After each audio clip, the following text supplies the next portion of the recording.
तो hello my dear alpha beta gamma and sigmas. स्वागत है आप सभी का आपके अपने यूट्यूब चैनल अपग्रेडेड साइंस पर।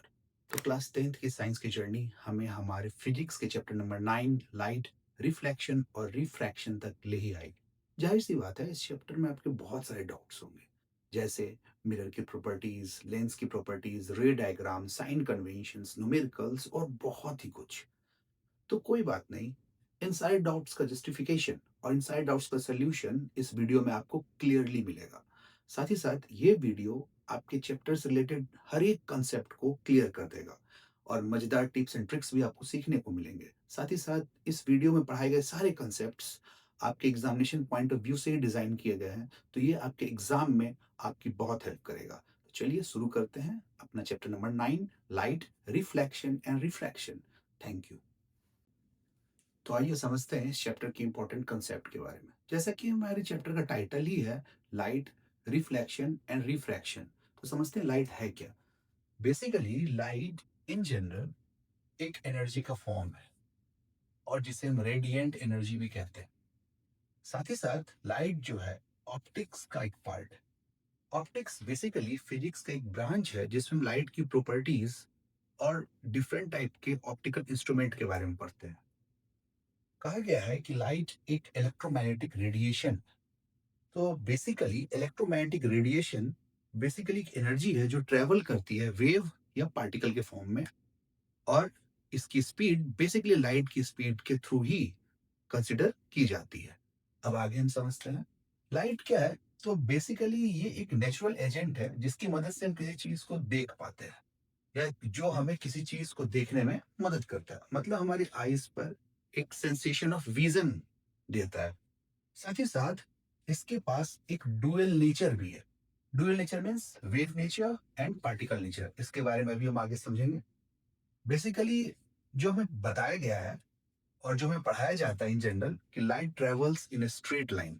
लाइट जो है वो स्ट्रेट लाइन में ट्रेवल करती है, और यहीं पर एक क्वेश्चन बन के आता है कि लाइट स्ट्रेट लाइन में ट्रेवल क्यों करती है।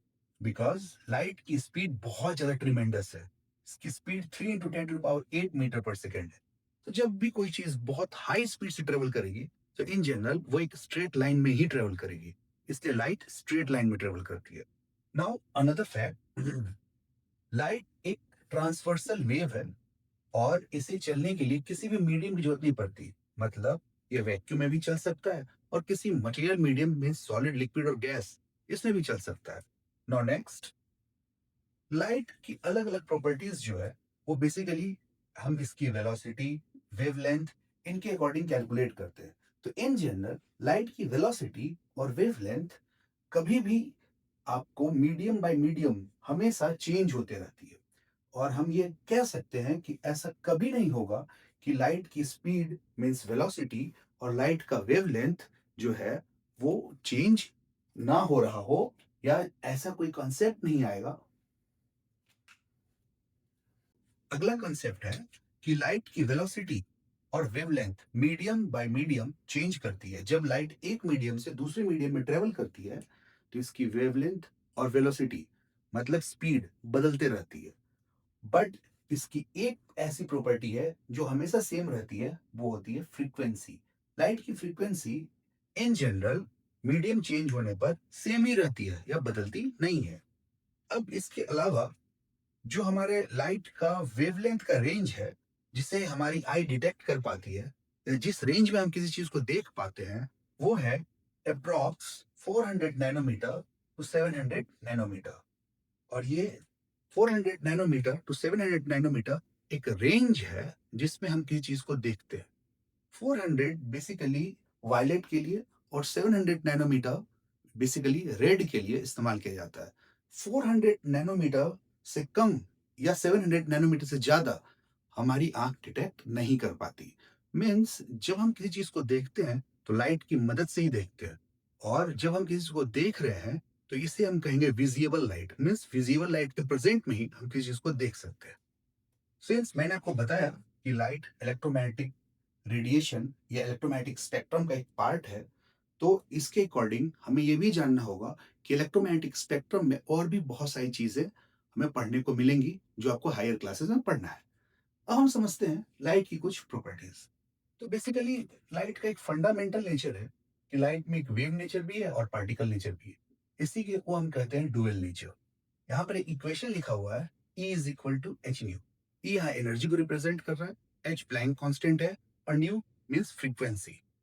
नाउ फिजिकल प्रॉपर्टी, लाइट की कुछ फिजिकल प्रॉपर्टी जैसे स्पीड। अब यहाँ जो आप स्पीड देख रहे हैं, ये approx 3 into 10 metre per second की इक्विवेलेंट है। इंटेंसिटी मीन्स ब्राइटनेस, और एक equation C is equal to lambda nu. Basically C यहाँ स्पीड ऑफ लाइट को दिखाता है, लेमडा वेवलेंथ है और न्यू है फ्रीक्वेंसी। साथ ही साथ इंटरेक्शन विथ मैटर, लाइट जब किसी मैटर से इंटरेक्ट करता है तो उस वक्त हमें और भी बहुत सारी प्रॉपर्टीज देखने को मिलती है, जैसे कि reflection, refraction, absorption, scattering, total internal reflection, dispersion and Tyndall effect. तो इन सब चीजों के बारे में अभी हम धीरे धीरे सीखेंगे, पढ़ेंगे, और अगले चैप्टर में, जो हमारा अगला चैप्टर है ह्यूमन आई, उसमें भी आपको ये सब बहुत सारे टॉपिक्स पढ़ने और सीखने को मिलेगा। वैसे बहुत सारे टॉपिक आप पढ़ चुके हैं और आप जानते हैं। तो बेसिकली यही था लाइट का एक इंट्रो, कि लाइट है क्या और बेसिकली लाइट की प्रॉपर्टीज क्या है। अब हम इस चैप्टर में आगे बढ़ेंगे लाइट की डिफरेंट प्रॉपर्टीज, रिफ्लेक्शन और रिफ्रैक्शन की तरफ। जैसा कि मैंने आपको वीडियो के स्टार्टिंग में बताया था कि मैं आपको बहुत सारे टिप्स एंड ट्रिक्स बताऊंगा जिससे आपको ये समझना और इस चैप्टर के बारे में आपको बेसिक कंसेप्ट समझना बिल्कुल आसान हो जाएगा। तो मैं इन टिप्स एंड ट्रिक्स के लिए कभी कभी एक वर्ड या एक एब्रिविएशन कह सकते हैं यूज करूंगा, वो है एनबी। एनबी मीन्स नहीं भूले। अब इस टॉपिक में, इस चैप्टर में एक इम्पॉर्टेंट फैक्ट है कि बहुत बार बच्चे ये नहीं समझ पाते हैं कि रे किसे कहते हैं, लाइट किसे कहते हैं और बीम ऑफ लाइट किसे कहते हैं। कभी कभी ये टर्म बहुत बार यूज किए जाते हैं और बच्चे कंफ्यूज हो जाते हैं।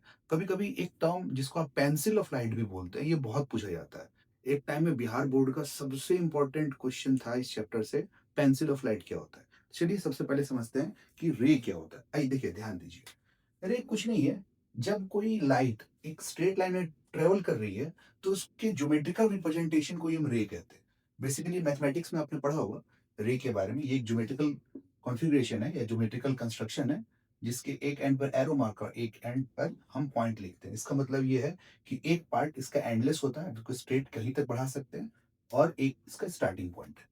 अब उसी तरीके से बीम ऑफ लाइट क्या होता है, जब बहुत सारी रेज आपस में मिलती हैं तो इसे हम बीम ऑफ लाइट भी कह सकते हैं। Now it is very important to know what is pencil of light. ये पेंसिल ऑफ लाइट टॉपिक बहुत ज्यादा पूछा जाता है और बच्चे इससे कंफ्यूज भी होते हैं कि पेंसिल लाइट है क्या। तो बेसिकली एक नैरो बीम ऑफ लाइट को ही हम पेंसिल ऑफ लाइट कहते हैं। और पेंसिल ऑफ लाइट जो होता है बेसिकली तीन तरह का होता है और ये तीन तरीके से रिप्रेजेंट किया जाता है ज्योमेट्रिकली। देखिए जैसे कोई सोर्स है, अब सोर्स से लाइट जब एक पॉइंट पर आती है और बहुत सारी रेज एक पॉइंट पर आ रही हैं, जिसको हम कहते हैं कन्वर्जेंट पेंसिल। जब किसी सोर्स से लाइट अलग अलग डायरेक्शन में निकल रही होती है, जिसे हम कहते हैं डाइवर्जेंट। डाइवर्जेंट मतलब फैलना, और कन्वर्जेंट मतलब एक पॉइंट पर आना। और पैरेलल पेंसिल मतलब रेज जो है पैरेलली चल रही है। अब हम अगले टॉपिक को समझेंगे, लॉज ऑफ रिफ्लेक्शन। देखो लॉज क्या होता है, बेसिकली कभी कभी आपने पढ़ा होगा कि theorem, theory, lemma, laws, fact, rules. तो बेटे ये सब अलग अलग है। जैसे आपने सुना होगा न्यूटन्स लॉ ऑफ मोशन, और आपने सुना होगा पाइथागोरस थ्योरम, आर्किमिडीज प्रिंसिपल। कभी आपने ये नहीं सुना होगा कि आर्किमिडीज थ्योरम या आर्किमिडीज लॉ, ये नहीं सुना होगा आपने। उस तरह से आपने सुना होगा लॉज ऑफ रिफ्लेक्शन, कभी ये नहीं सुना होगा रूल्स ऑफ रिफ्लेक्शन या प्रिंसिपल ऑफ रिफ्लेक्शन, ये नहीं सुना होगा। तो ये डिफरेंट क्या होता है, लॉज में, रूल्स में, प्रिंसिपल में, थ्योरी, थ्योरम या थ्योरी में क्या डिफरेंट होता है। तो बेसिकली मैं एक पॉइंट ऑफ व्यू अपना लेकर चलता हूँ और बहुत इजी मैं आपको समझा देता हूँ। लॉज बेसिकली एक ऐसे फैक्ट होते हैं या एक ऐसे स्टेटमेंट या प्रूवन स्टेटमेंट होता है जो कि हर एक फैक्ट को और हर जगह इक्वली प्रूव करे और इक्वली फिट बैठे, उसे हम कहते हैं लॉ। बेसिकली इसे आपने कहा न्यूटन्स लॉ ऑफ मोशन। तो जहां भी आप फोर्स के एप्लीकेशंस के बारे में पढ़ोगे, एक्शन रिएक्शंस के बारे में पढ़ोगे, मोमेंटम कंसेप्ट को पढ़ोगे, वहां पर ये जो Newton's law of motion applicable होगा। तो लॉ एक ऐसा प्रूवन स्टेटमेंट है जो हर फैक्ट के लिए ट्रू होता है। बट वहीं पर आप बात करें थ्योरम की, तो बेसिकली थ्योरम्स जो होते हैं ना, एक ऐसे स्टेटमेंट है जो एक सिंगल फैक्ट के लिए प्रूव होता है। जैसे एज पर एग्जांपल आप जानते हो पाइथागोरस थ्योरम। अब पाइथागोरस थ्योरम क्या है, तो बेसिकली आपने से राइट एंगल ट्रायंगल में ही पढ़ा होगा। पाइथागोरस थ्योरम को आप बेसिकली राइट एंगल ट्रायंगल के अलावा यदि कहीं और अप्लाई करना चाहो तो पॉसिबल नहीं है। आप पाइथागोरस थ्योरम को सर्कल में नहीं अप्लाई कर सकते। आप पाइथागोरस थ्योरम को बेसिकली आइसोसेलेस ट्रायंगल के लिए या आप इक्विलेटरल ट्रायंगल के लिए यूज़ नहीं कर सकते। ये वहीं एप्लीकेबल होगा जहाँ पर राइट एंगल ट्रायंगल बन रहा होगा। उसी तरीके से लॉज़ जो होते हैं हर जगह वैलिड होते हैं। अब देखो लॉज़ ऑफ रिफ्लेक्शन इस चीज़ को हम समझते हैं। तो रिफ्लेक्शन आप समझ ही चुके होंगे। अब लॉज़ ऑफ रिफ्लेक्शन क्या कहता है? तो बेसिकली जब लाइट रिफ्लेक्ट होती है किसी स्मूथ पॉलिश सरफेस से तो ये बेसिकली 2 टाइप के लॉज़ को फॉलो करती है। तो यहाँ पर मैं आपको एक बात बता दूँ कि मैं आपको एक इम्पोर्टेंट लॉ बताऊँगा, एक हिडन लॉ बताऊँगा इन 2 लॉज़ के अलावा जो कि आपके लिए बहुत ज़्यादा इम्पोर्टेंट है। आपने बुक्स में पढ़ा होगा देयर आर ओनली 2 लॉज़ और there are 2 laws of reflection but मैं आपको एक और हिडन लॉ सिखाऊँगा। अब देखो, ये 2 लॉज़ ऑफ रिफ्लेक्शन क्या कहता है? देखो, पहले इस फिगर को समझते हैं। इस फिगर में जो आप ये सरफेस देख रहे हैं, यही आपका स्मूथ पॉलिश सरफेस या रेगुलर पॉलिश सरफेस या ओपेक सरफेस आप जो कर लें। हमने इसे पॉलिश सरफेस या स्मूथ पॉलिश सरफेस का नाम दिया है, ठीक है? अब यहाँ गौर से देखिए, ये जो लाइट नीचे की तरफ आ रही है, इस एरो मार्क को फॉलो करो। अब ये जो एरो मार्क है, ये नीचे की तरफ डाउनवर्ड जा रहा है, मतलब ये एक स्ट्राइकिंग लाइट है। इसे हमने नाम दिया इंसिडेंट रे और ये ओ पॉइंट से टकरा कर बाउंस बैक हो गई उसी मीडियम में, तो इसका हमने नाम दे दिया रिफ्लेक्टेड रे। आपको बस इस एरो मार्क को फॉलो करना है। ये मीडियम से आई, आप एक पॉइंट पर स्ट्राइक की और दोबारा उसी मीडियम में चली गई, तो आने वाली लाइट इंसिडेंट रे और जाने वाली रे रिफ्लेक्टेड रे। अब हमने यहाँ पे एक परपेंडिकुलर ड्रॉ किया इसी पॉइंट पर, इसको हमने नाम दिया नॉर्मल। अब देखो, परपेंडिकुलर नॉर्मल में कुछ खास डिफरेंस नहीं है, बट नॉर्मल क्यों बोलते हैं ये आपको आगे समझ में आएगा। बट मैं आपको एक हिंट दे देता हूँ कि ये जो लॉज ऑफ रिफ्लेक्शन होता है ना, ये स्फेरिकल सरफेस के लिए भी वैलिड होता है, पैराबोलिक सरफेस के लिए भी वैलिड होता है। इसलिए हम लोग वहाँ परपेंडिकुलर ना बोल के नॉर्मल वर्ड यूज करते हैं। क्यों यूज करते हैं? तो देखो, परपेंडिकुलर के लिए हमें 2 सरफेस चाहिए, ठीक है? और ये जो 2 अलग अलग सरफेस होते हैं, बेसिकली आप गौर से देखो तो हमने इस तरह से एक परपेंडिकुलर ड्रॉ किया।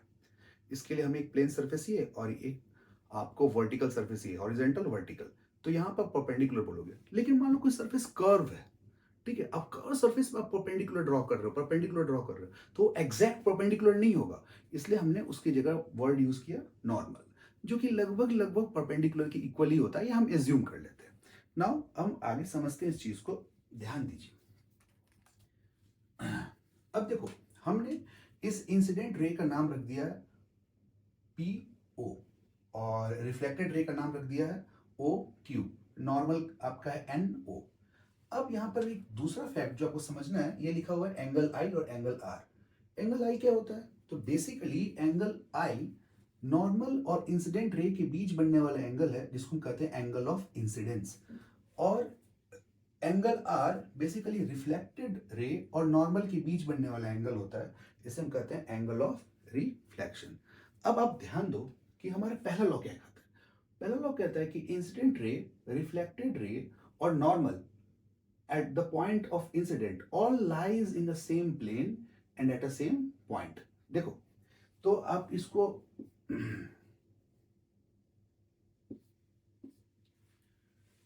ये कह सकते हैं कि आपका इंसिडेंट रे, रिफ्लेक्टेड रे और नॉर्मल एक ही सरफेस में और एक ही पॉइंट पर है, ठीक है?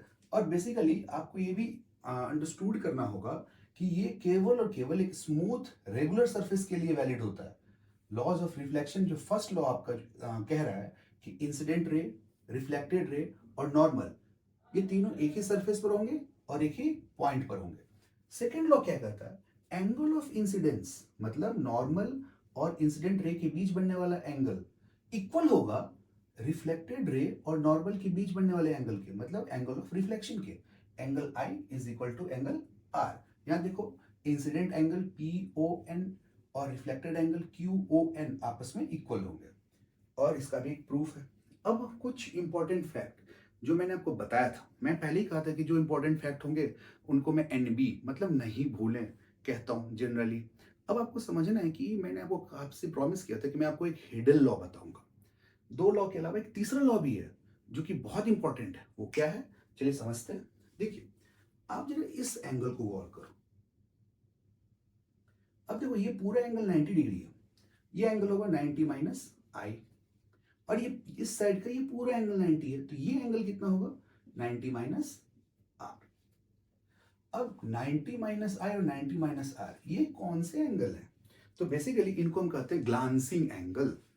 ग्लांसिंग एंगल क्या होता है? तो जिस सरफेस के साथ इंसिडेंट रे, स्ट्राइकिंग सरफेस के साथ इंसिडेंट रे जो एंगल बनाती है उसको कहते हैं ग्लांसिंग एंगल ऑफ इंसिडेंस, और स्ट्राइकिंग सरफेस के साथ रिफ्लेक्टेड रे जो एंगल बनाती है उसको हम कहते हैं ग्लांसिंग एंगल ऑफ रिफ्लेक्शन। अब इसको, इसकी वैल्यू है 90 माइनस आई, इसकी वैल्यू 90 माइनस आर। मतलब एक हिडन लॉ ये भी कहता है कि ग्लांसिंग एंगल ऑफ इंसिडेंस हमेशा इक्वल होगा ग्लांसिंग एंगल ऑफ रिफ्लेक्शन के। चलिए एक छोटा सा हम क्वेश्चन सॉल्व कर लेते हैं। सपोज कि आपका एंगल ऑफ इंसिडेंस 30 डिग्री है, तो एंगल ऑफ रिफ्लेक्शन कितना होगा? बहुत इजी, आप बता ही चुके होंगे कि 30 डिग्री। बहुत अच्छे, आपको पता है क्यों ऐसा होगा। तो आपने कहा है कि sir second law of reflection से angle of incidence angle of reflection की इक्वल है, तो इसलिए एंगल ऑफ रिफ्लेक्शन की वैल्यू हो जाएगी 30 डिग्री। बट कोई यही आपसे पूछे ग्लांसिंग एंगल ऑफ इंसिडेंस की वैल्यू कितनी होगी और ग्लांसिंग एंगल ऑफ रिफ्लेक्शन की वैल्यू कितनी होगी। देखो एंगल ऑफ इंसिडेंस हमारा गिवन कितना है? हमारा एंगल ऑफ इंसिडेंस गिवन है 30 डिग्री। तो ग्लांसिंग एंगल ऑफ इंसिडेंस निकालना हो तो 90 minus i, it gives 90 minus 30 is equal to 60 degree. और सिमिलर हमने पढ़ा है कि glancing angle of incidence glancing of reflection के भी इक्वल होता है, तो इसकी वैल्यू भी हो जाएगी 60 डिग्री। तो ये एक इंपॉर्टेंट टॉपिक था और इंपॉर्टेंट फैक्ट था जो मैंने आपको समझाया। अब देखो सिल्वर जो होता है, सिल्वर एक मेटल है जो कि एक बेस्ट रिफ्लेक्टर होता है लाइट का। और साथ ही साथ मैंने ये भी बताया कि ये जो आपने लॉस पढ़े हैं ये स्मूथ रेगुलर सरफेस के अलावा स्फेरिकल सरफेस, पैराबोलिक सरफेस पे भी अप्लीकेबल और वैलिड होता है। समझ में आया आप लोग को? चलिए अब अगला टॉपिक पढ़ते हैं। चलिए बढ़ते हैं अपने नए टॉपिक की तरफ। पर मैं आपसे एक रिक्वेस्ट करूंगा कि यदि आपको कोई टॉपिक समझ में ना आ रहा हो तो आप काइंडली मुझे टेक्स्ट करें या आप कमेंट में लिख सकते हैं कि कोई टॉपिक आपको समझ में नहीं आ रहा। मैं पूरी कोशिश कर रहा हूँ कि चैप्टर के हर एक टॉपिक, जो भी स्मॉलेस्ट से स्मॉलेस्ट और जो भी यूनिक टॉपिक है सबको आपके सामने एक्सप्लेन करूँ। अब देखिए हमारा अगला टॉपिक है इस चैप्टर में रिफ्लेक्शन ऑफ लाइट। आपके चैप्टर का हेडिंग भी है reflection and refraction. Reflection of light का क्या मतलब है? रिफ्लेक्शन कब होता है, क्यों होता है? तो बेसिकली आपने जूनियर क्लासेस में पढ़ा ही होगा कि रिफ्लेक्शन, जब कोई लाइट किसी ओपेक सरफेस पर स्ट्राइक करती है तो फिर लाइट जो है बाउंस बैक करके ठीक उसी मीडियम में आ जाती है जिस मीडियम से लाइट जा रही थी उस सरफेस की तरफ। तो इसी को कहते हैं रिफ्लेक्शन ऑफ लाइट। तो जनरली रिफ्लेक्शन ऑफ लाइट को हम डिफाइन कर सकते हैं कि ये एक फेनोमेनन है बाउंसिंग बैक ऑफ लाइट, जिसमें लाइट जो है किसी भी सरफेस, जनरली ओपेक सरफेस से स्ट्राइक करके फिर उसी मीडियम में वापस सेम उसी मीडियम में रिटर्न हो जाती है, बाउंस बैक हो जाती है। तो उसी को हम कहते हैं reflection of light. Generally reflection के बारे में आपको पढ़ना है ओपेक सरफेस से रिलेटेड। अब भैया अब आगे समझते हैं। रिफ्लेक्शन बेसिकली दो टाइप का होता है। पहला है आपको रेगुलर रिफ्लेक्शन, दूसरा है इरेगुलर जिसको आप डिफ्यूज्ड रिफ्लेक्शन भी बोलते हैं। तो यहाँ पर जो रेगुलर रिफ्लेक्शन है इसमें रेगुलर वर्ड यूज किया गया है बेसिकली इस स्मूथ सरफेस के लिए, स्मूथ पॉलिश सरफेस के लिए या ओपैक सरफेस के लिए। देखिए अभी आपको बहुत सारे डायग्राम ऐसे मिलेंगे जिसमें आपको इस तरह का शेडिंग किया हुआ मिलेगा, तो इसको हम पॉलिश सरफेस भी बोलते हैं, ठीक है, या जनरली ओपैक सरफेस भी आप कह सकते हैं। अब देखिए यहाँ पर जो सरफेस है ये बिल्कुल स्मूथ स्ट्रेट आप देख रहे हो, और यहाँ पर ये सरफेस पॉलिश भी है। पॉलिश का मतलब जनरली वो ओपैक है। अब लाइट मान लीजिए कि ये आपका मीडियम वन है, मान लेते हैं। अब इस मीडियम से आई और लाइट इस सरफेस के किसी भी एक पॉइंट पर स्ट्राइक की, और स्ट्राइक करने के बाद लाइट जो है वापस फिर उसी मीडियम M1 में आ गई, तो हम इसे कहेंगे रेगुलर रिफ्लेक्शन। अब एक्चुअली क्या है कि आप दूसरे फिगर की तरफ देखो तो यहाँ पर जो सरफेस है थोड़ा जिगजैग है। वहीं पर यदि आप दूसरे सरफेस की तरफ देखें तो ये सरफेस जो है जनरली आपको यहाँ पर जिगजैग दिख रहा होगा या रफ दिख रहा होगा। अब ये कहने के लिए भी पॉलिश सरफेस ही है, ओपेक सरफेस ही है, बट ये थोड़ा जिगजैग या रफ है।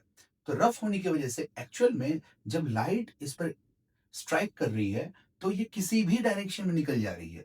एक रेगुलर रिफ्लेक्शन यहाँ देखने को नहीं मिल रहा। लाइट, बीम ऑफ लाइट या रे आपको जिगजैग पैटर्न बनाते हुए इधर उधर निकल रही, इसलिए हमने इसे इरेगुलर रिफ्लेक्शन या डिफ्यूज रिफ्लेक्शन का नाम दिया। अब यहाँ एक बात समझनी है कि मैं बार-बार एक वर्ड यूज़ कर रहा हूँ मीडियम। अब मीडियम आपको 2 तरीके से इस चैप्टर में समझना है। पहला, मीडियम यदि कोई सब्सटेंस है, सब्सटेंस मतलब जिससे लाइट पास ऑन हो रही है या जिस पर लाइट स्ट्राइक कर रही है, तो ऐसे जो मीडियम होते हैं, बेसिकली जिसको आप सब्सटेंस के पॉइंट ऑफ व्यू से पढ़ रहे हैं इस चैप्टर में, तो वो 3 टाइप के होते हैं। पहले ट्रांसपेरेंट, ट्रांसलूसेंट और ओपेक। ट्रांसपेरेंट सब्सटेंस क्या होता है या ट्रांसपेरेंट मीडियम क्या होता है? तो बेसिकली ट्रांसपेरेंट मीडियम वो मीडियम है जो अलाउ करता है लाइट को खुद से पास करने के लिए। ठीक है? इसे हम ट्रांसपेरेंट मीडियम कहते हैं। ट्रांसलूसेंट जिससे जो पार्शियली अलाउ करे लाइट को पास कर के लिए खुद से, जिसे हम कहते हैं ट्रांसलूसेंट। और ओपेक, ओपेक लाइट को अलाउ ही नहीं करता खुद से पास करने के लिए। ठीक है? अब इसके बारे में आपने जूनियर क्लासेस में पढ़ा ही होगा, आपको पता ही है। बट जब हम मीडियम की बात करें बेसिकली ऑप्टिकल पाथ के पॉइंट ऑफ व्यू से, तो मीडियम यहाँ 2 तरीका है, एक रेयर मीडियम, एक डेंसर मीडियम। रेयर मीडियम का मतलब जहाँ पार्टिकल या तो बहुत ही कम हो या नहीं तो उस मीडियम में पार्टिकल हो ही ना। तो बेसिकली रेयर मीडियम क्या कंसीडर करते हैं? वैक्यूम को रेयर मीडियम कंसीडर करते हैं। या नहीं तो जो हमारे एटमॉस्फेयर में एयर है उसको हम रेयर मीडियम बोल देते हैं। और डेंसर मीडियम किसे बोलते हैं? डेंसर मीडियम मतलब कि एक ऐसा मीडियम जिसमें पार्टिकल बहुत क्लोज हो और लाइट उसमें एंटर करे फिर बाहर निकले। ठीक है? ऐसे मीडियम को कहते हैं हम डेंसर मीडियम। जैसे as for example pure water. ठीक है? या आपके स्कूल में जो आपको दिखाया गया होगा लेंस, या आपने देखा होगा प्रिज्म या डायमंड वगैरह, ये सब होते हैं ऑप्टिकली डेंसर मीडियम। तो ऑप्टिकली एक रेयर मीडियम और एक denser medium. Optically rare medium जो होता है ना, इसकी ऑप्टिकल डेंसिटी बहुत ही कम होती है और इसमें लाइट बहुत फास्ट ट्रेवल करता है। और डेंसर मीडियम में क्या है कि इनका ऑप्टिकल डेंसिटी बहुत ज़्यादा हाई होता है और इसमें लाइट जो है बहुत स्लो स्पीड में पास ऑन करती है। ओके, अब अपने नेक्स्ट टॉपिक की तरफ बढ़ेंगे। हमारा जो नेक्स्ट टॉपिक है वो है रिफ्लेक्शन ऑफ लाइट से रिलेटेड इसके लॉज। तो आज हम लॉज समझेंगे और लॉ में आपको कुछ इंपॉर्टेंट फन फैक्ट्स भी बताऊंगा और एक हिडन लॉ भी बताऊंगा। चलिए बढ़ते हैं अपने टॉपिक में आगे की तरफ। समझ में आ रहा है? कोई डाउट है तो आप बिल्कुल पूछें, आप कमेंट करें। ठीक है? कुछ भी हो, कोई भी डाउट हो, आप क्लियर पूछें। बढ़ते हैं अपने नए टॉपिक की तरफ जो कि है इमेज। तो बेसिकली यही आपको बहुत इंपॉर्टेंट टॉपिक है इस चैप्टर में, जिसमें आपको ये समझना है कि इमेज है क्या और ये वर्चुअल इमेज रियल इमेज का कंसेप्ट क्या होता है, और साथ ही साथ कौन सा मिरर या कौन सा लेंस किस तरह का इमेज बनाता है। ये वो टॉपिक नहीं है जो आप समझ रहे हो कि मार्केट में मेरा इमेज कैसा है, घर में मेरा इमेज कैसा है। वो इमेज कैरेक्टर से रिलेटेड है। बस ये इमेज लेंस और मिरर के कैरेक्टर से रिलेटेड है। तो मतलब कोई भी लेंस या कोई भी मिरर किस तरह का इमेज फॉर्म करेगा, रियल या वर्चुअल, इसी के बारे में मुझे समझेंगे। तो ये देखते हैं, आसान शब्दों में समझते हैं। इमेज होता क्या है? तो बेसिकली हमने ये देखा है कि जब कोई लाइट किसी एक पॉइंट से या किसी सोर्स से किसी पॉइंट से आ रही है और किसी सरफेस से रिफ्लेक्ट या रिफ्रैक्ट कर रही है और उसके बाद किसी एक पॉइंट पर जाकर मिलती है या मिलती हुई मालूम पड़ती है, तो ऐसे केस में जो दूसरा पॉइंट होता है वो पहले पॉइंट का इमेज होता है। मतलब इमेज जो है वो ऑब्जेक्ट का एक रिप्रोडक्शन है, या यूं कह लीजिए एक रेपेलिका है। बट इंपॉर्टेंट फैक्ट ये है कि अब आपको इसमें ये समझना है कि रियल और वर्चुअल इमेज क्या है। मैं दोबारा एक बार आपको इमेज समझा देता हूँ कि मान लीजिए किसी एक पॉइंट से लाइट आई और वो लाइट जो है किसी सरफेस से रिफ्लेक्शन या रिफ्रैक्शन करने के बाद किसी दूसरे सरफेस पे जाके मिली या कट हुई। तो जिस पॉइंट पे वो मिलती है ना, तो उसी पॉइंट को हम कहते हैं इमेज। अब या तो उस पॉइंट पे वाकई जाके मिलेगी या अदरवाइज वो मिलती हुई मालूम होगी। तो हम इस टॉपिक को आगे बढ़ाते हैं। अब देखिए, इमेज बेसिकली 2 टाइप का होता है, real image, virtual image. Virtual image को इमेजिनरी इमेज भी कहते हैं। जैसे कि मैंने आपको समझाया कि ये रियल इमेज में एक्चुअली क्या होता है कि 2 रेज़ आपस में एक पॉइंट पर आकर मिलती हैं और जिस पॉइंट पर आकर मिलती है ना, वहीं पर इमेज फॉर्मेशन होता है। अब जैसा कि हम जानते हैं कि इमेज 2 टाइप का होता है, रियल इमेज और वर्चुअल इमेज, जिसको इमेजिनरी इमेज भी बोलते हैं। अब देखिए, रियल इमेज में बेसिकली क्या है कि आपको बताया गया कि जब 2 या 2 से अधिक लाइट रेज़ क्या करती हैं, रिफ्लेक्शन या रिफ्रैक्शन के बाद एक्चुअली में किसी पॉइंट पर मिलती हैं, तो उस पॉइंट पर जो इमेज बनता है ना, उसी को हम कहते हैं रियल इमेज। मीन्स 2 रेज़ जब आपस में एक-दूसरे को कट करेंगी और जिस पॉइंट पर मिलेंगी ना, वहाँ पर जो आप इमेज देख रहे हैं ना, वो होता है real image. Basically real image की प्रॉपर्टी ये होती है कि रियल इमेज इन्वर्टेड होता है। इन्वर्टेड मतलब देखो ये है इरेक्टेड, ठीक है? जिसको आप अपराइट भी कर सकते हो और ये है इन्वर्टेड, इन्वर्टेड मतलब उल्टा। तो रियल इमेज जो होता है बेटा बेसिकली उल्टा होता है, इन्वर्टेड होता है और इसको आप स्क्रीन पर या पर्दे पर, ठीक है? आप ऑब्टेन कर सकते हैं। वर्चुअल इमेज के केस में क्या है या इमेजिनरी इमेज के केस में क्या है कि यहाँ पर जो रेज़ हैं वो एक्चुअली में मीट नहीं करती हैं। हम क्या करते हैं उसको पीछे की तरफ खींचते हैं, उसका प्रोडक्शन पीछे की तरफ करते हैं और किसी एक पॉइंट पर आकर उसे मिलाते हैं। तो ऐसे केस में इस टाइप की इमेज को हम कहते हैं वर्चुअल इमेज। दोबारा समझा देता हूँ मैं कि वर्चुअल इमेज में क्या है कि आपको रेज़ वाक़ई एक पॉइंट पे मिलती हुई मालूम न पड़ेंगी, बट एक्चुअली में वो उस पॉइंट पर है नहीं। आपने क्या किया, रेस को बैकवर्ड लिया और बैकवर्ड किसी एक पॉइंट पर जाकर आपको लगा कि हाँ, इस पॉइंट पे वो मिल रही है, ठीक है? तो इसी को हम कहते हैं वर्चुअल इमेज। अब जिस पॉइंट पे वो इमेज बन रही है वो कहलाया वर्चुअल। क्यों? क्योंकि उस पॉइंट को आपने वर्चुअली या इमेजिनरी कंसीडर बाय किया है। अब वर्चुअल इमेज जो होता है बेसिकली क्या होता है, तो इरेक्टेड होता है मतलब सीधा होता है और साथ ही साथ वर्चुअल इमेज को आप स्क्रीन पर ड्रॉ नहीं कर सकते या ऑब्टेन नहीं कर सकते, ठीक है? स्क्रीन या पर्दे पर ये आपको नहीं मिलेगा। अब बेसिकली जैसे आपको मैं बताऊं तो अभी आप पढ़ेंगे कि जैसे आप मूवी थिएटर गए वहां मूवी देख रहे हो तो पर्दे पर क्या होता है ना कि वहां पर जो इमेज बन रहा है ना वो बिल्कुल आपको रियल इमेज है। बट आपके दिमाग में क्वेश्चन आएगा, आपको सर आपने तो मुझे बताया भैया आपने तो मुझे बताया कि रियल इमेज इन्वर्टेड होता है, उल्टा होता है। बट जब हम पर्दे पर किसी चीज़ को देख रहे हैं, वो तो सीधा है। ठीक है, हम किसी एक्टर एक्ट्रेस को देख रहे हैं, वो तो बिल्कुल सीधा है। तो क्या वो रियल है? हाँ, बिल्कुल रियल है। बट वहाँ क्या किया गया है, जो आपका प्रोजेक्टर है, ठीक है? जिससे आप मूवी देख रहे हो, तो उस प्रोजेक्टर को ही उल्टा लगा दिया जाता है। तो यदि मैं उल्टा प्रोजेक्टर को लगा दिया मैंने, ठीक है? तो इमेज जो होगा वो उल्टा का उल्टा, उल्टे का उल्टा मतलब आपको सीधा दिखेगा। बट एक्चुअली में इमेज जो है वो रियल है। आप अपनी क्लास में देखना, आपकी क्लास में स्मार्ट क्लास है यदि, तो उसमें प्रोजेक्टर लगा होगा। प्रोजेक्टर हमेशा उल्टा लगा रहता है। ठीक है? इसलिए आपको हमेशा स्क्रीन पर इमेज जो है वो बिल्कुल सीधा दिखाई देता है। क्यों? क्योंकि उल्टे का उल्टा क्या होगा? सीधा। उसी तरीके से हमेशा याद रखिए रियल इमेज हमेशा इन्वर्टेड होता है। ठीक है? हमेशा उल्टा दिखाई देगा। ठीक है? अब आते हैं वर्चुअल इमेज की तरफ। वर्चुअल इमेज हमेशा सीधा दिखाई देगा। जैसे आपने देखा होगा आपके जो ऑटोमोबाइल या आपके पास स्कूटी, बाइक, कार है, उसका जो रियर व्यू मिरर मिरर है, उस मिरर से आप किसी चीज़ को देखते हो पीछे से आते हुए तो बिल्कुल आपको सीधा दिखाई देता है। तो ये जो इमेज होती है इसी को हम कहते हैं वर्चुअल इमेज।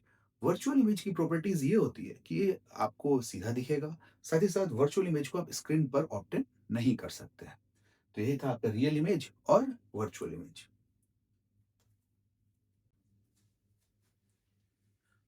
आइए समझते हैं अपने नेक्स्ट टॉपिक को जो कि है मिरर। अब देखो इस चैप्टर का 50% तो मिरर पे ही है। अब मिरर कहते कैसे हैं, ये तो आपको अच्छे से पता होगा, ये आपने पढ़ा भी होगा कि मिरर बेसिकली एक प्लेन या कर्व पॉलिश सरफेस है जो क्या करता है किसी भी लाइट को जो उस पे इंसिडेंट होती है उसको बाउंस बैक कर देता है, रिफ्लेक्ट कर देता है। तो इसे हम मिरर कहते हैं। बेसिकली बुक में डेफिनेशन यही लिखा हुआ है। बट मैं आपको कुछ इंपॉर्टेंट फैक्ट बता रहा हूँ जिसको आपको ध्यान में रखना है। देखो मिरर लाइट को रिफ्लेक्ट तो करेगा ही करेगा, बट मिरर को लॉज ऑफ रिफ्लेक्शन इसे भी ओबे करना पड़ेगा और मिरर इमेज भी फॉर्म करता है। तो इसलिए मैंने एक छोटा सा डेफिनेशन बनाया है। तो मिरर किसे कहेंगे, तो एनी सब्सटेंस या कुछ भी, कोई भी चीज जो लॉज ऑफ रिफ्लेक्शन को फॉलो करे और इमेज बनाए उसे हम मिरर कहेंगे। या नहीं तो वो चीज मिरर की तरह बिहेव करेगी। मीन्स कोई भी चीज यदि लॉज ऑफ रिफ्लेक्शन को ओबे करे और इमेज को फॉर्म करे तो उसे हम मिरर कहेंगे या ये कहेंगे कि वो मिरर की तरह बिहेव कर रही है। चलिए इस कंसेप्ट को भी एक बार समझ लेते हैं। देखो जनरली आपके घर में जो मिरर है, ठीक है, इसका इस्तेमाल आप करते होंगे लुकिंग ग्लास की तरह या बहुत जगह आप मिरर देखा भी होगा, कॉनकेव और कॉन्वेक्स मिरर, प्लेन मिरर सब बहुत देखा होगा आपने, जानते भी होंगे। बट मेरे डेफिनेशन के अकॉर्डिंग मिरर को लॉज ऑफ रिफ्लेक्शन को ओबे करना बहुत जरूरी है और साथ ही साथ कोई भी ऐसा सब्सटेंस जो लॉज ऑफ रिफ्लेक्शन को ओबे करता है और इमेज को फॉर्म करता है वो मिरर होगा या मिरर की तरह बिहेव करेगा। जैसे आपने देखा होगा आपके घर में प्लेट वगैरह है, ठीक है, तो आपकी आप क्या करते हो, प्लेट को अच्छे से धोते हो, फिर देखते हो कि प्लेट में आपका इमेज दिख रहा है। तो देखो प्लेट को मिरर तो नहीं कह सकते, बट वो मिरर की तरह बिहेव कर रहा है। क्यों? क्योंकि लॉज ऑफ रिफ्लेक्शन को ओबे कर रहा है और इमेज बना रहा है। ठीक उसी तरह आपने चम्मच स्पून देखा होगा, ठीक है, उसमें भी आपका इमेज बनता है। तो इस तरह से अब आप कह सकते हैं कि कोई भी चीज़ जो लॉज़ ऑफ रिफ्लेक्शन को ओबे करे और इमेज बनाए, तो या तो वो मिरर है या मिरर की तरह बिहेव कर रही है। नेक्स्ट, अब देखो मिरर बेसिकली 2 टाइप का होता है, प्लेन मिरर और कर्व्ड या स्फेरिकल मिरर। चलिए, अब इसमें हम समझते हैं कि प्लेन मिरर होता क्या है और इसमें भी आपको मैं टिप्स एंड ट्रिक्स सिखाऊँगा। जैसे कि इस इमेज में देखो, यहाँ पर रिफ्लेक्टिंग सरफेस बिल्कुल प्लेन है, ठीक है? इंसिडेंट लाइट आई और फिर ये रिफ्लेक्टेड लाइट बाउंस बैक कर गई। तो इस तरह के मिरर को कहते हैं प्लेन मिरर।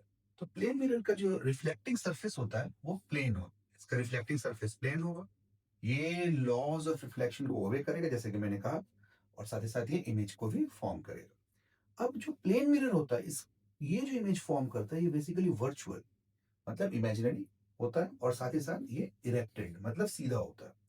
और प्लेन मिरर की जो इमेज का साइज होता है वो ऑब्जेक्ट की इमेज के साइज के इक्वल होता है। साथ ही साथ प्लेन मिरर जो होता है लैटरल इन्वर्ट मतलब या लैटरली इन्वर्टेड मतलब इस वर्ड का मतलब समझिए। लैटरली इन्वर्टेड का मतलब होता है किसी चीज का उल्टा, ठीक है? जैसे आप कोई अल्फाबेट लिखते हो, जैसे आपने देखा होगा एम्बुलेंस, एम्बुलेंस में बेसिकली एम्बुलेंस उल्टा लिखा हो। क्यों लिखा होता है? कि जब आप दोबारा उसको मिरर में देखो, अपने रियर व्यू मिरर में देखो तो आपको सीधा दिखे। तो बेसिकली जब आप प्लेन मिरर मतलब घर में जो आपका लुकिंग ग्लास है, इसके सामने आप खड़े होते हो ना, तो लैटरल इन्वर्ट दिखता है आपको। मतलब आपका जो लेफ्ट हैंड है, वो राइट की तरफ दिखेगा या राइट हैंड लेफ्ट की तरफ दिखेगा। इसी को कहते हैं हम लोग लैटरली इन्वर्टेड।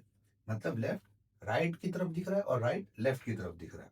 साथ ही साथ हमने ये बताया the distance between the image and the mirror is equal to the distance between object and the mirror. मतलब मिरर से इमेज का जितना डिस्टेंस होगा, ऑब्जेक्ट का भी उतना ही डिस्टेंस होगा मिरर से। और साथ ही साथ इसका इस्तेमाल हम लुकिंग ग्लास की तरह करते हैं। इसका इस्तेमाल हम पेरिस्कोप में करते हैं, कोलाइडोस्कोप में करते हैं। ये सब आपने बचपन में प्रोजेक्ट बनाया होगा, पेरिस्कोप, कोलाइडोस्कोप, उसमें हम प्लेन मिरर का यूज करते हैं। चलिए मैं आपको एक फन फैक्ट बताता हूँ, आपको जान के हैरानी होगा, प्लेन मिरर नामक कोई चीज होता ही नहीं। देखो अब तुम अमेज्ड हो गए हो यार, प्लेन मिरर नाम का कोई चीज नहीं होता है, क्या कह रहे हैं? देखो मिरर तो है, बट प्लेन मिरर क्या है? तो बेसिकली यहाँ जो प्लेन वर्ड लिखा हुआ है ना, प्लेन वर्ड जो है किसी मिरर का नाम नहीं है, ये एक रिफ्लेक्टिंग सरफेस का नाम है। तो इसका मतलब रिफ्लेक्टिंग सरफेस के नाम के हिसाब से मिरर का नाम रखा गया है। ठीक है? यदि कोई आपसे कहे कि कोई मिरर प्लेन मिरर है, तो इसका मतलब तुरंत समझ जाओ कि प्लेन मिरर क्या है? तो उसका रिफ्लेक्टिंग सरफेस प्लेन है, वो लॉज़ ऑफ रिफ्लेक्शन को ओबे करेगा और इमेज बनाएगा। ठीक है? आइए, अब नेक्स्ट समझते हैं। देखो, बहुत देर से आप ये देख रहे होंगे लिखा हुआ n is equal to 360 upon theta minus 1। तो बेसिकली ये एक फ़ॉर्मूला होता है जिसमें आप ये पता लगा लेते हैं कि कोई भी प्लेन मिरर यदि 2 या 2 प्लेन मिरर्स हैं, उनको सेटअप किया गया है किसी खास एंगल पे, तो कितने इमेज बनाएँगे? देखो, एक प्लेन मिरर तो एक ही इमेज बनाएगा एट अ टाइम। बट यदि 2 प्लेन मिरर को आपने एक स्पेशल सेटअप पे रखा हुआ है, एक स्पेशल एंगल पे रखा हुआ है, ठीक है? तो उस वक़्त आपका जो नंबर ऑफ इमेज होगा, वो फ़ॉर्मूला होगा 360 अपॉन थीटा माइनस 1। मान लीजिए कि 2 प्लेन मिरर हैं और इनको 90 डिग्री पर आपने रखा है, तो इमेज फ़ॉर्मेशन कितना होगा, नंबर ऑफ इमेज कितना होगा? 360 अपॉन 90 माइनस 1 मीन्स 360 में से आपने 90 डिवाइड किया, तो वैल्यू कितनी आई? 4, 4 माइनस 1 इज़ इक्वल टू 3। तो 3 इमेज फ़ॉर्म होंगे। उसी तरह से आप देख लेना। हाँ, ये आपको सिमेट्रिकल फॉर्म में या कभी-कभी इवन फॉर्म में लिखा हो या इवन सिमेट्री हो, तो कहीं-कहीं आपको formula n is equal to 360 upon theta भी लिखा हुआ मिल सकता है। बट बेसिक फ़ॉर्मूला यही है। फिर मैं समझा दूँ, प्लेन मिरर क्या होता है? तो वो मिरर जिसका रिफ्लेक्टिंग सरफेस प्लेन हो, मतलब प्लेन मिरर का नाम उसके रिफ्लेक्टिंग सरफेस से लिया गया है और लॉज़ ऑफ रिफ्लेक्शन को ओबे करे और इमेज बनाए। इमेज कैसे बनाए? तो वर्चुअल और इरेक्टेड। और इसमें साइज ऑफ इमेज जो होता है हमेशा इक्वल होता है साइज ऑफ ऑब्जेक्ट के। और नेक्स्ट, कर्व्ड मिरर या स्फेरिकल मिरर। अब देखो, कर्व्ड मिरर या स्फेरिकल मिरर होता है क्या? तो स्फेरिकल मिरर या कर्व्ड मिरर जो है बेटे, इसका रिफ्लेक्टिंग सरफेस कर्व्ड होता है। अब ये कर्व्ड या तो इनवर्ड होगा या तो आउटवर्ड होगा, या तो इनवर्ड या तो आउटवर्ड। ठीक है? अब ये दो टाइप के होते हैं, कॉनकेव और कॉन्वेक्स। अब देखो, कॉनकेव मिरर, तो बेसिकली इसका रिफ्लेक्टिंग सरफेस जो है वो इनवर्ड होता है और इसका पॉलिश सरफेस आउटवर्ड होता है। तो ये है आपका कॉनकेव मिरर। इसमें जो रिफ्लेक्टिंग सरफेस है, जो आपका रिफ्लेक्टर है, ये इनवर्ड है, इसको हम कहते हैं बल्जिंग। और ये जो सरफेस है ये पॉलिश्ड है, ये आउटवर्ड है। कॉन्वेक्स मिरर में क्या है? तो बेसिकली इसका रिफ्लेक्टिंग सरफेस जो है या रिफ्लेक्टिंग सरफेस का जो फेस है, वो आउटवर्ड है, देखो बाहर है, और इसका पॉलिश जो हिस्सा है वो अंदर है। तो जो बाहरी हिस्सा है आउटवर्ड, यही इसका रिफ्लेक्टिंग सरफेस है, इसको कहते हैं बल्ज आउट, और इसका पॉलिश जो सरफेस है वो इनवर्ड है। अब देखो कॉनकेव और कॉन्वेक्स मिरर को समझो। देखो मैंने कहा था कि मिरर तो है, लेकिन ये जो कॉनकेव, कॉन्वेक्स, प्लेन, ये सब जो मिरर है ना, एक्चुअली में ये इनके रिफ्लेक्टिंग सरफेस के नाम है।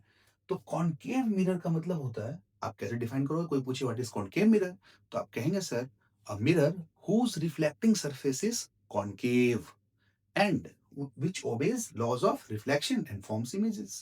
तो कॉनकेव मिरर एक स्फेरिकल मिरर है जिसका रिफ्लेक्टिंग सरफेस कॉनकेव है, और साथ ही साथ ये इमेज फॉर्म करता है और लॉज ऑफ रिफ्लेक्शन को ओबे करता है। कॉन्वेक्स मिरर क्या है? तो कॉन्वेक्स मिरर भी एक स्फेरिकल मिरर का पार्ट है जिसका रिफ्लेक्टिंग सरफेस कॉन्वेक्स है। अब बहुत लोग बल्ज इन बल्ज आउट में कंफ्यूज हो जाते हैं, तो इसलिए सीधे सीधे नाम से देख लो, कॉन्वेक्स मिरर का रिफ्लेक्टिंग सरफेस जो होगा वो कॉन्वेक्स होगा, और ये क्या करेगा? लॉज ऑफ रिफ्लेक्शन को फॉलो करेगा और साथ ही साथ इमेज को फॉर्म करेगा। अब मैं इस पे एक डेडिकेटेड वीडियो बनाऊंगा और आपको अभी समझाऊंगा मैं। अभी नेक्स्ट वीडियो इसी पर है। तो कॉनकेव और कॉन्वेक्स मिरर को मैं अभी अच्छे से एक्सप्लेन करूंगा, और साथ ही साथ इसमें principal axis, focal, focus point, pole, focal length, radius of curvature, ठीक है, और infinite point, centre of curvature, इन सबको एक्सप्लेन करूंगा और इमेज फॉर्मेशन के बारे में भी बताऊंगा। बस अगली वीडियो में हम इसे देखते हैं, या अगले पार्ट में इसे देखते हैं। और सबसे इंपॉर्टेंट बात, यहाँ पर मैं आपको बहुत इंपॉर्टेंट टिप्स एंड ट्रिक्स बताऊंगा साइन कन्वेंशन से रिलेटेड और इमेज फॉर्मेशन से रिलेटेड। तो अभी कॉनकेव और कॉन्वेक्स मिरर के बारे में हम आगे और समझते हैं। तो समझते हैं कॉनकेव और कॉन्वेक्स मिरर के बारे में। देखो पिछले लेक्चर में मैंने आपको बताया था कि कॉनकेव कॉन्वेक्स होता क्या है, बट मैं आपको दोबारा समझा देता हूँ, थोड़ा सा एक्सप्लेन कर देता हूँ कि कॉनकेव और कॉन्वेक्स क्या है। तो बेसिकली कॉनकेव मिरर में ये जो कॉनकेव नाम है ये एक रिफ्लेक्टिंग सरफेस का नाम है, उसी तरह से कॉन्वेक्स मिरर, तो इसका रिफ्लेक्टिंग सरफेस क्या होगा? कॉन्वेक्स। बहुत सारे बच्चे बल्ज इन बल्ज आउट, इनवर्ड आउटवर्ड में कंफ्यूज होते हैं, ठीक है। तो बेसिकली बहुत बार मैंने आपको बताया भी होगा, या बहुत बार आपके टीचर्स ने भी आपको पढ़ाया होगा या आपको समझाया होगा कि कॉनकेव मिरर जो है वो बेसिकली क्या है? स्फेरिकल मिरर है जिसमें उसका रिफ्लेक्टिंग सरफेस कॉनकेव होता है, और कॉन्वेक्स मिरर में उसका रिफ्लेक्टिंग सरफेस कॉन्वेक्स होता है। समझने के लिए बहुत जगह या बहुत बार हमारे टीचरों ने हमें समझाया था कि कॉनकेव मिरर क्या है। तो बेसिकली कॉनकेव, तो हमने पूछा कॉनकेव, तो कौन है केव में? केव मीन्स गुफा। अब कौन है केव में भाई? चलिए तो हम केव के एंट्रेंस के पास खड़े होकर ही पूछेंगे भाई कौन है केव में। तो एंट्रेंस मतलब जिधर से लाइट इन करेगी, तो ये है हमारा कॉनकेव, ठीक है। और यदि इसी को हम उल्टा कर दें तो बन जाएगा हमारा कॉन्वेक्स। अब बेसिकली समझने के लिए आप ऐसे समझो कि कॉनकेव मिरर एक स्फेरिकल मिरर है, और इसका रिफ्लेक्टिंग सरफेस जो होता है इनवर्ड होता है, और यही इनवर्ड रिफ्लेक्टिंग सरफेस को हम कहते हैं कॉनकेव। अब देखो बेसिकली इस फिगर में देखिए, इस फिगर में जो ये आप मिरर देख रहे हो ये कॉनकेव मिरर है, और इसकी खासियत क्या होती है? इसको हम कन्वर्जेंट मिरर भी बोलते हैं। मीन्स ये लाइट को आफ्टर रिफ्लेक्शन एक पॉइंट पर क्या करता है? फोकस कर देता है।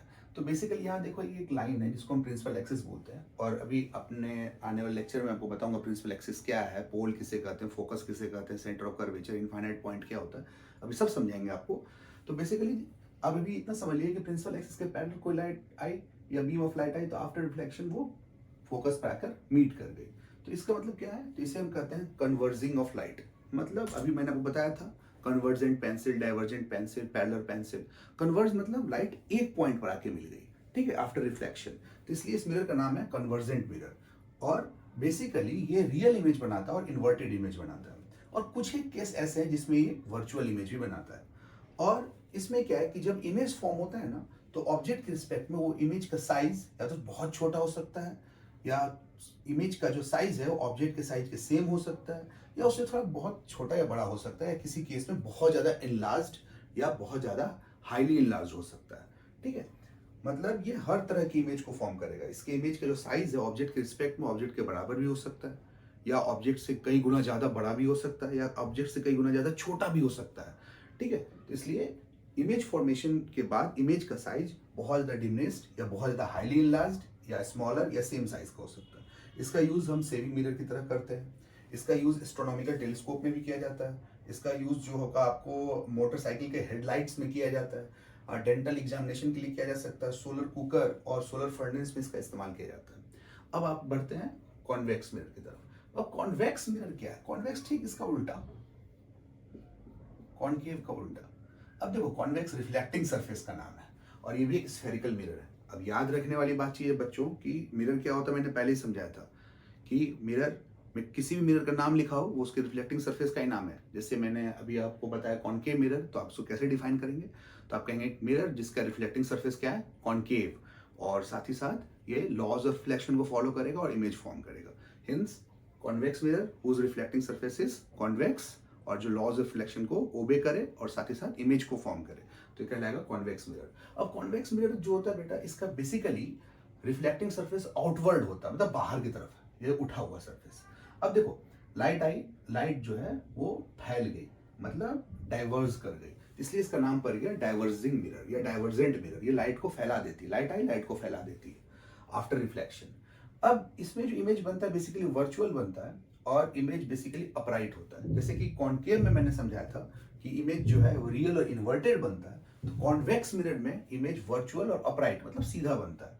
और साथ ही साथ जनरली जो इमेज फॉर्मेशन होते हैं कॉन्वेक्स मिरर के थ्रू, ये इनका जो साइज हो ऑब्जेक्ट के रिस्पेक्ट में बहुत छोटा हो सकता है या छोटा हो सकता है, ठीक है। इसलिए साइज ऑफ इमेज या तो स्मॉलर या डिमिनिस्ड होगा। अब इसका यूज कहाँ का करते हैं? तो व्हीकल के साइड व्यू मिरर की तरह इस्तेमाल किया जाता है, ट्यूबलाइट में इस्तेमाल होता है, स्ट्रीट लैंप में इस्तेमाल होता है, रेलवे और मेट्रो स्टेशन में जो आपको मिरर लगे होते हैं वहां पर इस्तेमाल किया जाता है, और इसका यूज लाफिंग मिरर की तरह भी होता है। अब बेसिकली बहुत बार क्वेश्चन आता है कि जो हमारे व्हीकल का साइड व्यू मिरर है उसमें हम कॉन्वेक्स मिरर ही क्यों यूज करते हैं? तो बेसिकली आप खुद देख लो डायग्राम में कि इसका जो व्यू एरिया है, ये व्यू एरिया इसका बहुत ज्यादा है। मीन्स ये बहुत ज्यादा एरिया एक्यूपाई कर सकता है और उसका इमेज बनाता है एक छोटे से मिरर पे, क्योंकि ये डाइवर्जिंग मिरर लाइट को डाइवर्स किया तो इसमें मतलब इसका व्यू एरिया बढ़ गया, और व्यू एरिया बढ़ने की वजह से आप पीछे से आने वाली और सारी चीजों को आराम से अपने मिरर में देख सकते हो, व्हीकल के साइड व्यू मिरर में आराम से देख सकते हो, और उसका साइज भी स्मॉल होता है और डिमिनिश्ड होता है। तो यही था हमारा कॉनकेव और कॉन्वेक्स मिरर। अब आगे बढ़ते हैं और इसमें इंपॉर्टेंट फैक्ट भी सीखते हैं। अब आपको बहुत सारे टिप्स एंड ट्रिक्स सिखाए जाएंगे, क्योंकि अब आगे रे डायग्राम से रिलेटेड मैं आपको बहुत सारे टिप्स सिखाऊंगा, और साथ ही साथ रे डायग्राम में आपको ये भी बताऊंगा कि पोजीशन ऑब्जेक्ट का कैसे रखना है, हमें कहाँ रखना है, इमेज कहाँ फॉर्म होगा, किस तरह का इमेज होगा, रियल होगा, वर्चुअल होगा, साइज क्या होगा, सब आपको एक टिप्स एंड ट्रिक के थ्रू सिखाऊंगा। और फिर एक टिप्स एंड ट्रिक सिखाऊंगा साइन कन्वेंशन के लिए भी। तो बढ़ते हैं अपने वीडियो में आगे की तरफ।